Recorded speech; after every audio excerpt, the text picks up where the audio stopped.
In our previous lecture, we examined the Bible's depiction of the religious systems of ancient Canaan. We studied the depictions of some of the gods of Baal and Asherah. And we examined a curious connection that the Bible continually makes between illicit sexual activity and idolatry. This is a constant theme in the biblical account. In our lecture today, we're going to take some of this material about the activities of the gods in the various civilizations of the ancient Near East and look at creation accounts, at how the gods are involved in creation. To generalize about these varied and various accounts, in them, the forces of chaos are battling the forces of order, and creation comes out of the establishment of order. And there's a verse in the creation account of the Bible which really captures this idea of order and chaos. The earth was without form and void, and darkness was upon the face of the deep. This is the picture before creation. Now, as I hope to demonstrate in this lecture, the Egyptian and Mesopotamian myths, unlike the biblical account, present origin stories which are different from both a literary standpoint and a theological standpoint. In the creation stories of the Mesopotamians and the Egyptians, we have, by definition of those systems, many gods involved in the process. In the Hebrew Bible, there is the one creating God. In the ancient Near Eastern religions, we have struggles among the gods. And we're going to be looking at two texts today which involve struggles and interactions among the gods, and out of those interactions and struggles, we get creation. In the Egyptian text, we know as the Memphite theology, the theology of Memphis. The god Ptah, who's the god of that locality, creates the other gods. Now, he creates the other gods, but he doesn't remain transcendent. He himself is engaged, he's immanent in the world. We're going to follow that look at the Egyptian story with a look at a Mesopotamian story, at the creation material embedded in the Enuma Elish, a text we've referred to before in this series, the text that was read on the Babylonian New Year. And that text, like the Egyptian text, not only explains the struggle between the gods and explains creation, it also links the kings of those countries to the gods. So what does this accomplish? It tells the people, the listener, about the origins of things, and it also affirms that the rule of their country has to stay stable in order for the products of creation to stay stable, in order for things to stay the same, which in their thinking was good. You'll recall that the thinking was that a certain perfection is achieved early in history through the gods, and that, sadly, we only go downhill from there. This is the opposite of our idea of progress. Although many of us are skeptical about the idea of progress, we still are deeply influenced by this idea that we're going forward. Now, the gods in these creation stories they appear in multiple and conflicting accounts. There's no attempt at consistency, either within any given account or across accounts. Now, the Bible generally is consistent, but there too, in accounts of creation, we see some inconsistencies.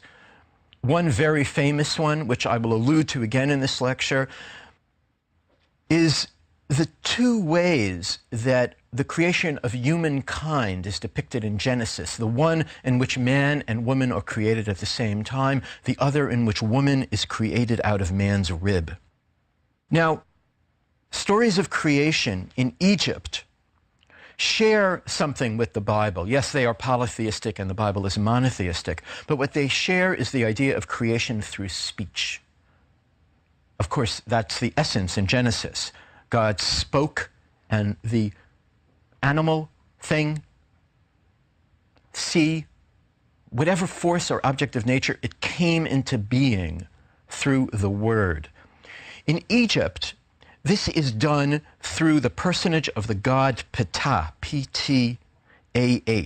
And he's the god who's featured in this Egyptian Memphite theology. A word about this title, it sounds scholastic, doesn't it, or medieval. The Memphite theology. Well, this is not the title that the Egyptians gave it. This is a recurring theme in our series, that when we read these titles, when I mention them and when you read them in the books, in our bibliography, which I hope you'll study, the translators, my teachers, scholars of an earlier generation, said, this is a work about theology and it comes from Memphis. Let's call it the Memphite theology. The ancient Egyptians didn't have a title for it. And again, to hearken back to our very modern commercial idea about books, they didn't have a name for the book and they didn't have a name for the author. They knew there was a text that described creation. There were many of them, and this was one of them. When speaking of the origins of writing, I evoked the Mesopotamian and Egyptian idea that writing enables civilization. You need to think of something first, then write it. When you have it written down, you can take it into action. This same process is seen as going on with the gods and with this specific god. The god has a heart. The heart of the god is the place where the idea springs from. In these societies, the heart is the equivalent of our idea of the mind. The heart is the place of the concept. The speech act is the tongue of the god. So the god has both heart and tongue. And using heart and tongue, the god creates. I will read you some of this text. Thus it happened that the heart and tongue of Ptah gained control over all of the body. Well, that's something that many of us would like to do, gain control of ourselves through our heart and our tongue, right? There's a psychological aspect to this too. And we're reminded that Ptah is in every body and every mouth of all gods, men, cattle, and creeping thing. The 9 gods, this is the Aeneid of the Egyptians, a Greek word used to describe them, or the Ennead, pronounced differently. He brought the gods into being. He brought cities and temples into being. He assigned the gods to their cities. But oddly, this is my interjection, the one thing that we don't read about in this theology is about how humans are created. So what did he do? He created gods, and then he created cities and temples. Well, why do you have to create cities and temples if there are no people? It's very curious.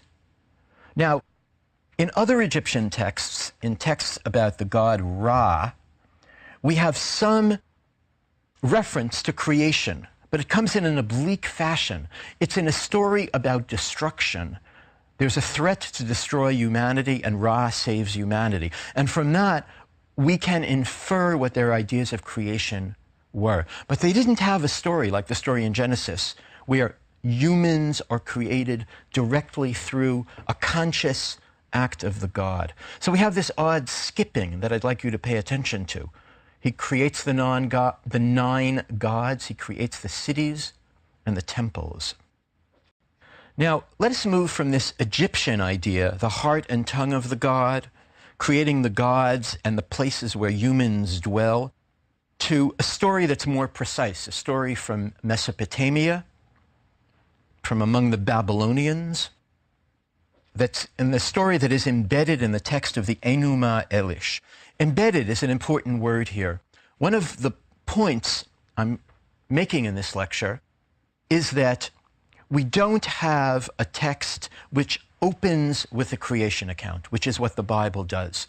We have to search through Mesopotamian literature, Egyptian literature, to try to find out what their ideas were. So you have to go through a lot of material, and then you can infer from that material what their ideas were. And you'll see there are these curious lacunae. Hey, what happened to people? Who created people? The Mesopotamians are a little more specific. And I'm going to read from the ritual text of the New Year, the Enuma Elish. I'll be reading and then interjecting some modern comments, contemporary comments. Before the heavens or earth were named, there was Apsu, the first, the begetter, and the goddess Tiamat, who gave birth to them all. These two mingled their waters together. These are the first two primary beings of the cosmology. Apsu, who represents the sweet waters of the earth, the waters of the rivers, the waters of the wells, the springs under the earth. And Tiamat, the goddess of the ocean, of the salt sea, of the great deep. And what do? They mingle their waters together. This is a sexual image. Again, as we've seen with the Canaanite gods, this mixture of the sexual and the cosmological, something that, for the most part, the Bible distances itself from. Now, from this union of Apsu and Tiamat, of the sweet waters and the salt waters, other gods are born. Lesser gods. The first pair represents the heavens and the earth, and then we go down the order of being to all sorts of aspects of nature and of the animal world. And there's a genealogy of the gods, a phrase popularized, of course, by Nietzsche, but a phrase really applicable to these ancient Near Eastern civilizations. We have big family trees of gods. They're very complicated when you look at them. At a point in the genealogy, the god Marduk, who is identified with Baal, a god we've spoken of many times in the Semitic realm, in the Mesopotamian stories, Marduk is the young god who becomes the champion. Champion, not in the sense of the final victor, but in the sense of when there's a struggle among the gods, he's the great warrior who goes out to do battle and to organize other gods and other forces of nature. Marduk battles Tiamat, who is in a sense his mother, not his direct mother, but his cosmic predecessor, because she's one of the two great forces out of which the cosmos was born. She's the goddess of the sea and symbolizes formlessness and chaos. She has allies. In these struggles of the gods, there are coalitions of the willing and the unwilling. There are allies. So each side tries to get allies. And there are officers in this struggle. Tiamat's forces are under the control of a general named Kingu. The hero, Marduk, is sent off to war by the other gods. When the gods, his fathers, saw the fruit of his words, joyfully they did homage. Marduk is king. They conferred on him scepter, throne, and vestment. They gave him matchless weapons that ward off the foes. Go and cut off the life of Tiamat. May the winds bear her blood to places undisclosed.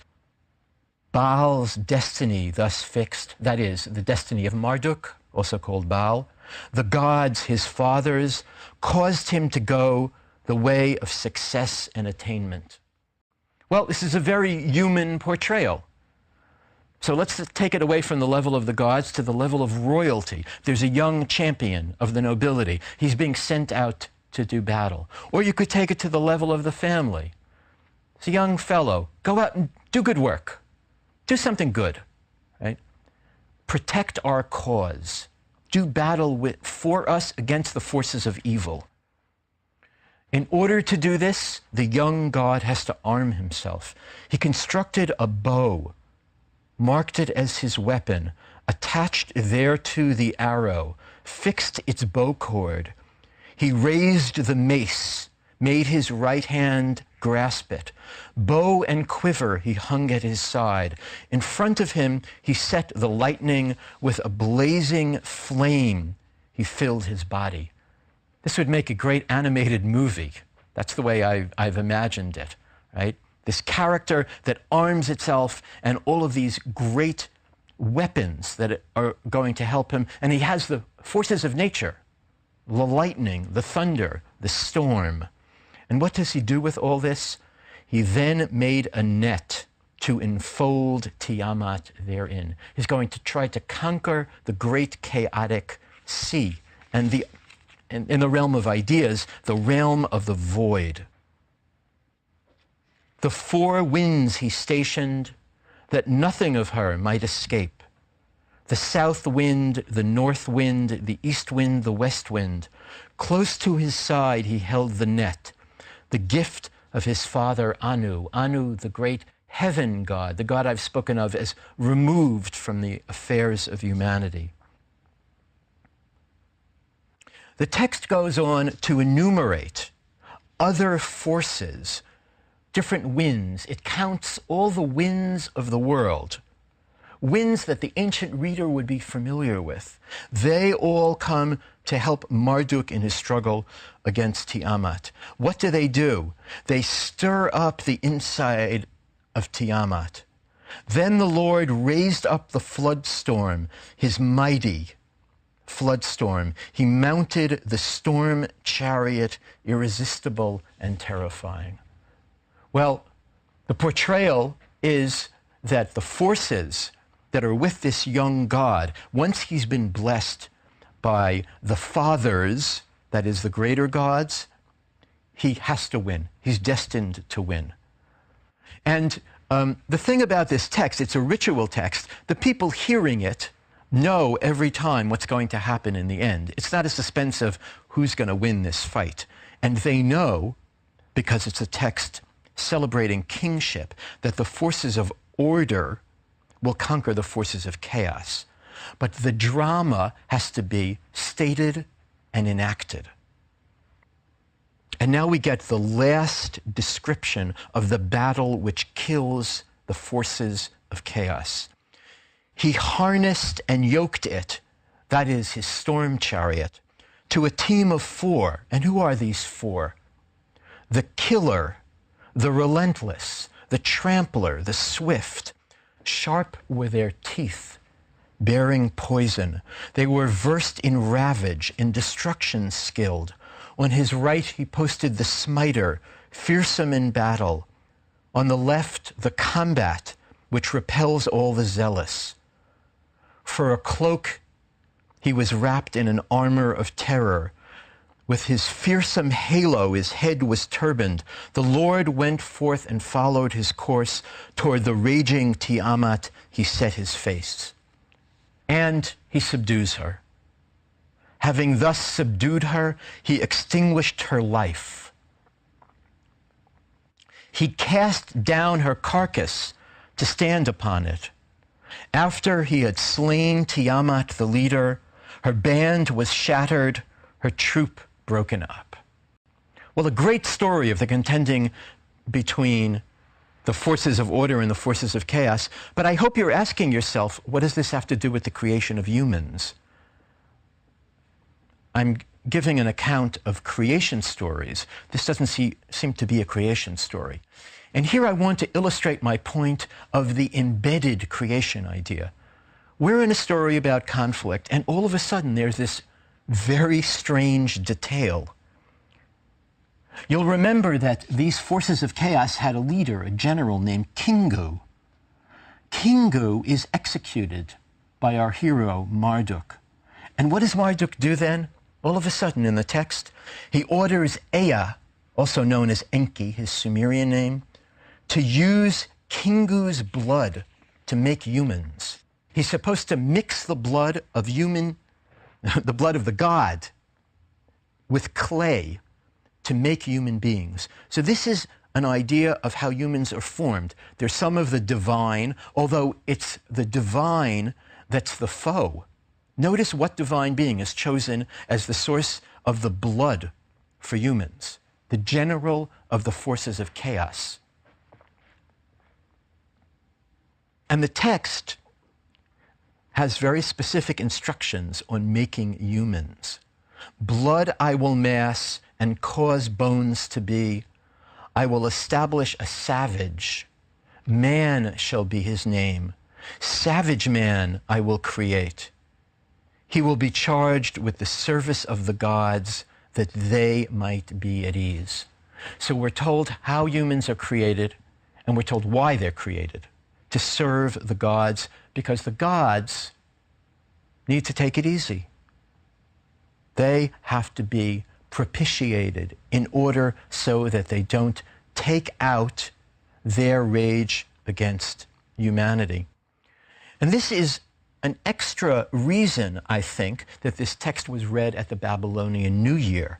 It not only establishes the idea of the kingship of the gods, it not only connects the idea of the kingship of the gods to human kingship, it, in brief, tells the story of how and why people were created.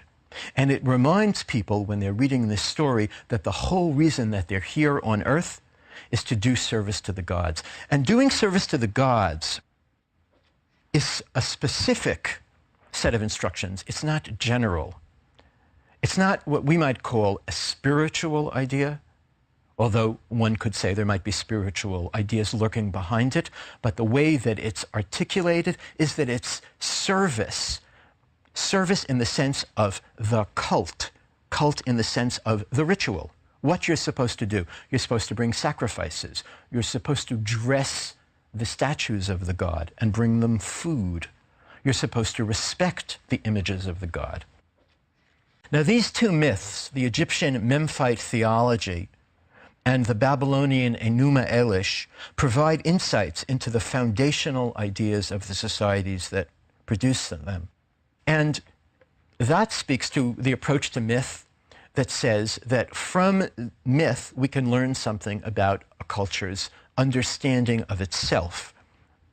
They also are told in very vivid fashion. They're great literary works, and they remind us of the approach to myth, which is a form of the appreciation of the aesthetic. So these can be appreciated by us as works of literature, as they were no doubt appreciated by the ancients. And this notion that creation is embedded tells us something about the way that the ancient cultures organized their presentation of self.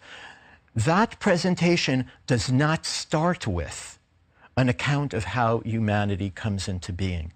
And I want to contrast that now with the way the self-presentation of the Western world understands itself, the way that the West presents itself in the pre-modern period, and to some extent in modernity, through a biblical eye. That is, the book opens with an account of creation. The first thing you want to know is what is the origin of the world, and very quickly, if you recall in Genesis, within the first chapter, in the current verse system, by verse 26, we read about the creation of humanity. And that creation is presented as the crown of creation. That is, the purpose of creation is to produce human beings. In the Bible, there is one place where this creation account occurs, and it's highlighted. It's there up front. There are some variations within that account, which I'll speak about in a moment, but it's very clear that this is the singular account.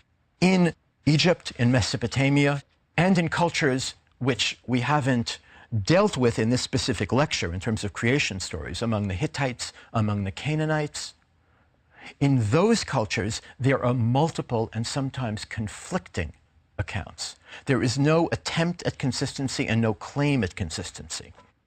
So against the background of the Memphite theology and the Enuma Elish, let us look at the opening of the story of the creation of humans in Genesis. And I'm reading from Genesis 1:26. And God said, let us make man in our image, after our likeness, and let them have dominion over the fish of the sea, and over the fowl of the air, and over the cattle, and over the earth, and over every creeping thing that creepeth upon the earth. So God created man in his own image. In the image of God created he him. Male and female created he them. This is the first creation account. Male and female created he them. Now, as soon as they are created, there's a statement about their function, but it's different than the functions that we saw mentioned in the Enuma Elish, the functions of serving the gods. Serving God is an important function, delineated as early as the book of Genesis, but it's not the reason for creation. And God blessed them, and God said unto them, be fruitful and multiply, and replenish the earth and subdue it, and have dominion over the fish of the sea, and over the fowl of the air, and over every living thing that moveth upon the earth. And God said, behold, I have given you every herb-bearing seed, which is upon the face of the earth, and every tree in the which is the fruit of the tree yielding seed. To you it shall be as food. And to every beast of the earth, and to every fowl of the air, and to everything that creepeth upon the earth wherein there is life, I have given every green herb for food. And it was so. And God saw everything that he had made, and behold, it was very good. And the evening and the morning were the sixth day. In the account that precedes what I just read in the book of Genesis, all of creation is laid out before us in the days before the sixth day. The heavens, the earth, vegetation, the animals. Now that humans are created, we have a recapitulation, a re-enumeration of the components of creation. And the purpose of creation is to serve man. Notice how different then that is than the concept that the purpose of humanity is to serve the gods. A radically different concept.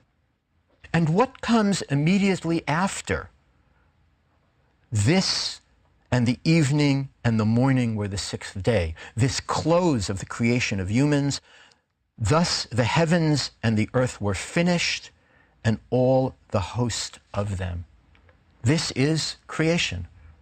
This is how it ends, and this is where it should end, because humans now appear on the scene. And this leads us into the idea of the Sabbath. And on the seventh day, God ended his work which he had made, and he rested on the seventh day from the work which he had made. So we have a link between the idea of rest, a human need, and the idea of the completion of creation. In this lecture, we have examined creation accounts from Egypt and Mesopotamia, specifically the Memphite theology and the Enuma Elish, and we have contrasted them with the creation account in Genesis. In our next lecture, we will move from creation accounts to a study of what scholars today call the epics of the gods, a set of tales from the city of Ugarit, now in Syria on the Mediterranean coast, in which we read of the conflicts between the gods, a conflict which doesn't engage humans directly, and it doesn't bring to the creation of humans, but it tells us something about the understanding in the Canaanite sphere of the interaction between gods and humanity.